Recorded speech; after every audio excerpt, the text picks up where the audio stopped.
And the question that I would love to now give to all of you guys, and I'll start with Emily, is how important is education in relation to humanity's survival? I think it's absolutely key. I think, reflecting on what Steve just said there, life skills, education, sustainability is absolutely the key to humanity's survival. Teaching children to cycle, as we do at Bikeability, is absolutely going to give them those tools that they need to make more sustainable choices into adulthood. And it's a real, so excited here in England that the government in England really recognise that children need life skills and sustainability and climate change education, which we are a core part of at Bikeability, to really give children in England all of those skills. Education has to be, and getting those life skills, part of their changing world. And I think when I look back at where my generation started out in education, were we ever talking about climate change? Were we aware of net zero? Were we aware of the small little actions that we could be taking to help and think about humanity's survival? I can honestly reflect and think that I don't think that was a core part of my childhood and growing up. But I do have hope that, as you've just heard from Harston and Newton, we have got the most climate aware generation of children, the most aware generation of that they need to make changes in their behaviour and in their actions to make sure that the planet does survive and that we've got a peaceful and sustainable planet. So I do have hope in the next generation. But as we talk constantly at Bikeability, there are those small little actions that we do need to educate people to be able to take. So, if everyone cycled to school, we'd save as much carbon as planting 8 trees and letting them grow for 10 years.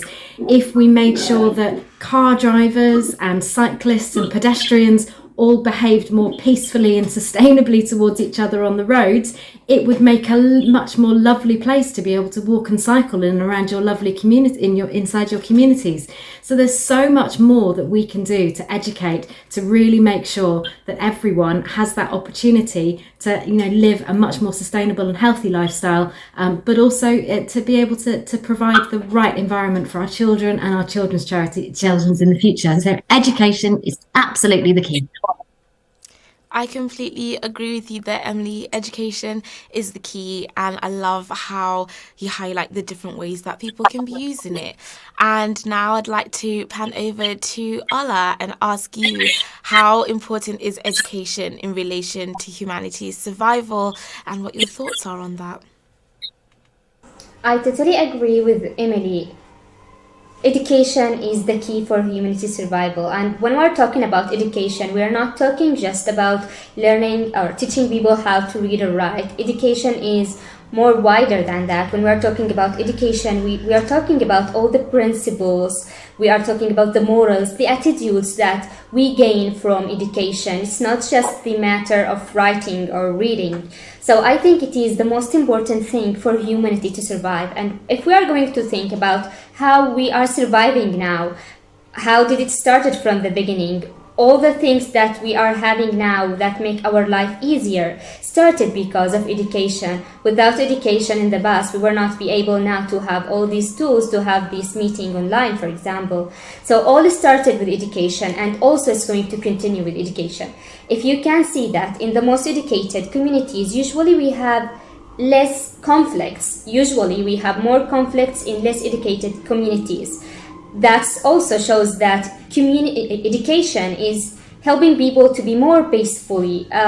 If they are busy with science, with education, if they are having all these principles related to education, they're not going to have this time and efforts to spend it in war and killing each other. So education help people to survive. And when I'm thinking of the future of my country, how can we survive after these long years of war? It is just with those people, educated people who care about the future, who think about the future of their country. Usually, people spend a lot of time fighting without thinking even what's going on in the future. What are they going to have in the future? What is their plans in the future? They do not even think about it. But usually when you are educated, when you read about, when you learn about the experiences from other peoples in different countries, that inspire you to start think of your future, start think of peace, to start think of building instead of thinking just of void and sinking.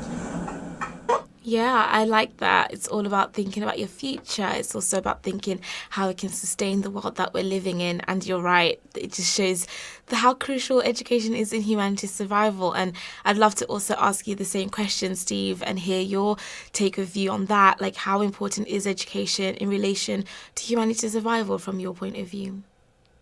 Sure, thank you. So I'm going to start by saying that sadly, I find it really fascinating and a bit discouraging that even reaching a consensus on the purpose of education is often pretty difficult. I was just a participant at a global education event at World Economic Forum in Davos last week. And I want to say that probably there was broad agreement on the chief purpose of education being to enable a child to have the tools to live a thriving and a flourishing life. Okay, so that's a good thing. But that appeared to mean like really different things to different people. On the one side, we had sort of corporations saying, well, what we really need is to educate for 21st century job skills, like coding and software and things like that. And you had others who were really promoting the importance of financial literacy, right? So that because we do have so many children who graduate without even a basic understanding of how to manage their finances. Okay, that's a good thing. And then on the other side, we had kind of basically what we emphasize, which is really the cultivating the skills of inner well-being, that the purpose of education is self-discovery, self-identity, identifying my values, to become emotionally competent, learn how to communicate, problem solve, deal with conflict. And the fascinating thing is that we continue today to broadly neglect these basic fundamental skills to create good human beings. Being a good coder or a software developer or a scientist, well, okay, that's great, but that's about maybe half the equation. Who are you? What are you going to do with those skills? Are you going to work for the betterment of humanity and the earth, or are you going to continue the cycle of resource plundering and conflict and violence that has permeated human existence, for thousands of years? So clearly, in my view, we're at a critical moment in human evolution, and we're not going to survive, much less thrive as a species, if we continue on the path we are on. And the last thing I'll just add is personally, I believe there's a unique opportunity to write this path in many low-income countries around the world, because we have something like 500 million to 1 billion first-time learners on the planet right now. That's around 12% of the world's population, the first ones in their families ever to attend school. So doing the same thing over and over again and expecting a different result is insanity, right? So are we going to educate these kids in more of the same and in turn create more of the same? Or are we going to finally shift our priorities, recognize the need to educate for peace, for our common humanity, and for compassion, and so on? I think that's a big question. Yeah, I think you're right. I think that leaves us with a lot of questions to ponder, which I'm glad that, we're discussing some of those today. And Emily, do you think that the bicycle will play a key role as we move towards a more sustainable world? I think it absolutely has to, and it's not just about the bicycle, it's about all cycles. So I think what's really amazing about human ingenuity and the way that the world is changing is that if you go back and when the bicycle was first invented, we've had hundreds of years of two-wheeled machines and ways of getting around, but now we've got all sorts of different adapted cycles. So it doesn't matter if you have a disability, and we've got hand-powered cycles, we've got all sorts of other ways, but we've got some really amazing low carbon ways now, including cargo cycles. So if I was going back when I was sort of first learning to drive, like when I was sort of 17 back in England, would I have wanted to choose to drive a car if a cargo cycle had been around, which is something that I can easily power, is a low carbon form of transport, and you can take hundreds of kilograms with you on a cargo cycle. I'm not going to pollute the atmosphere by going in a cargo cycle. I would be able to take my kids on the back. In fact, I did a film the other day where we had a whole film crew on the back of a cargo cycle when we were going through. So, human ingenuity is absolutely fantastic in creating new forms for us to travel that will be low carbon and will be the right thing for peace and sustainability. But teaching children to cycle is absolutely got to be fundamental. So whilst we have all these other forms of transport, giving and equipping the next generation the skills and the confidence to cycle on the road is something that we are single-mindedly focused on at the Bikeability Trust, in making sure that no child ever leaves school without access to a cycle, the opportunity to cycle in safe spaces, and the skills and the knowledge and the confidence to cycle.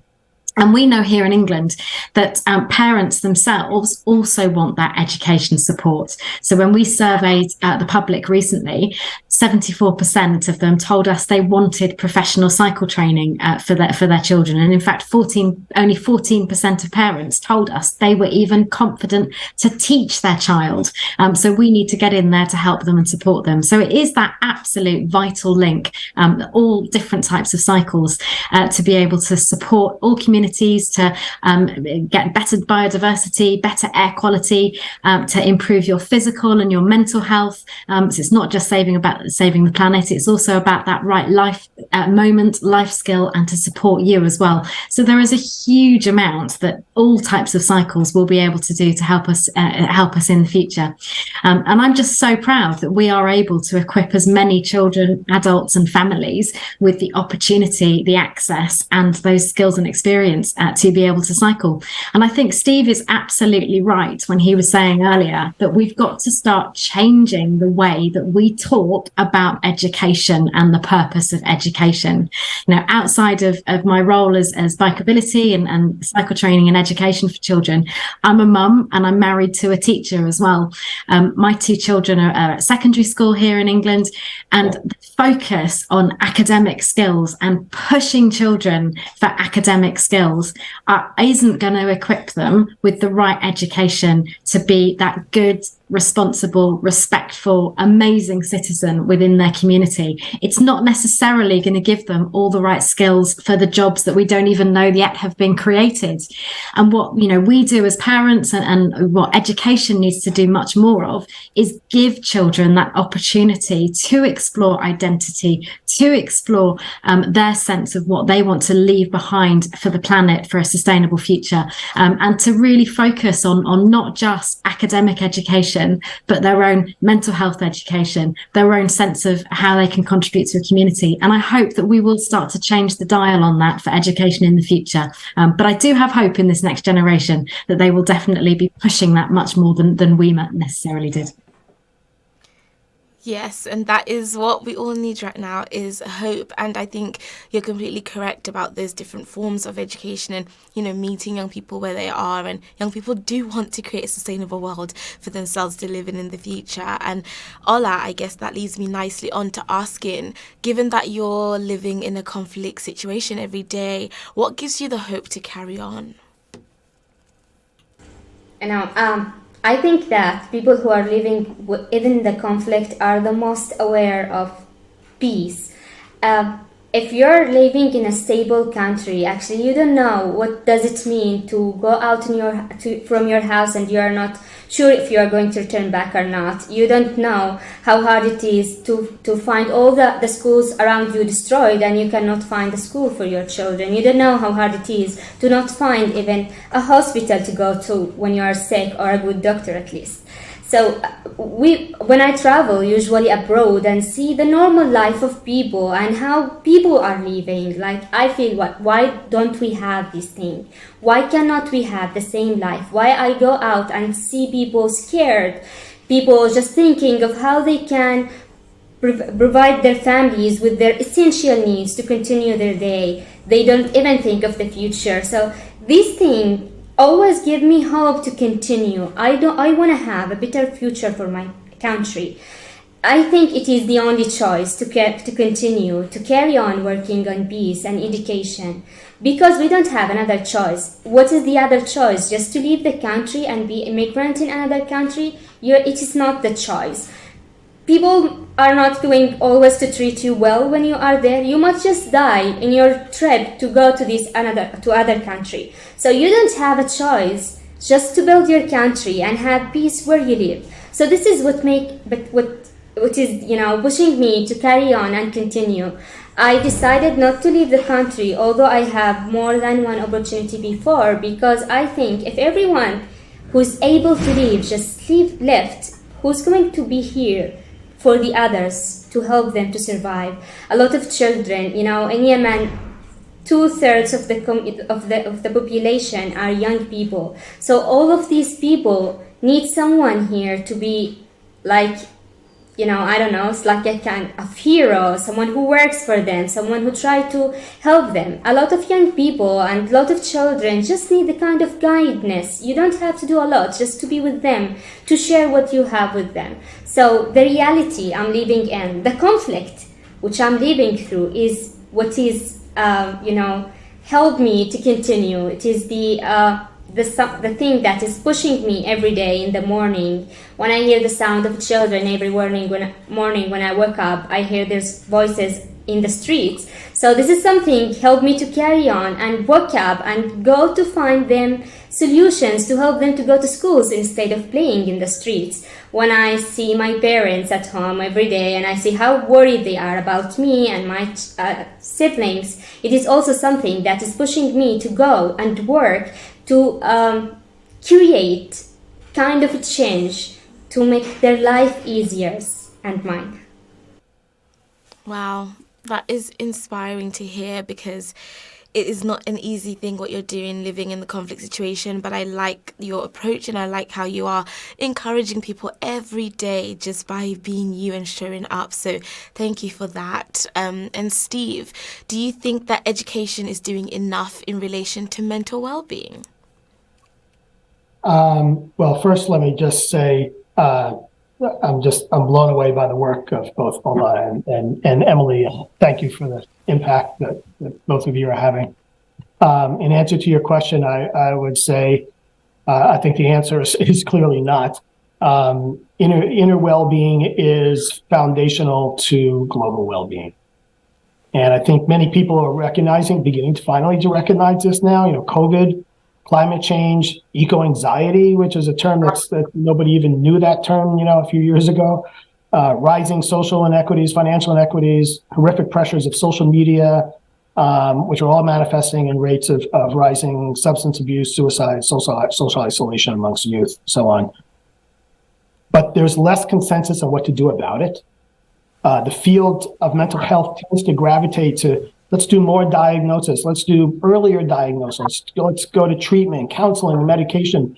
And personally, I think this completely misses the point, and in many cases really is a Band-Aid on a bigger problem. So let me put it this way: as climate change worsens and our awareness of climate change starts to grow amongst youth, eco-anxiety begins to grow and permeates consciousness of kids, which is what's happening. Many of whom are already in existential crisis about what are we going to do about this. The current system is going to diagnose kids as having anxiety or depression and try to treat it, rather than recognizing that anxiety and depression are actually healthy, normal responses to such a terrifying and pervasive existential challenge. And what are we going to do? Are we going to medicate billions of kids around the world so that they don't feel anxious about climate change? Let's hope not, right? I mean, it's absolutely tragic, but that's kind of the path that we're on. So what we need is, as I mentioned earlier, is an education system that trains our children in the basic life skills and values that we know are intrinsically linked to good mental health and to better well-being in the planet. And that really comes down to 5 very simple key elements: love for yourself, love for others; compassion for yourself, compassion for others; forgiveness for yourself, and forgiveness to others. Otherwise, we cannot interrupt these endless cycles of blame and violence. And lastly, gratitude every day for the small and big things in life, and tying our sense of self and our children's sense of self and achievement and gratification to something that's bigger than ourselves. That's really the key. And, we don't do that enough in our education systems.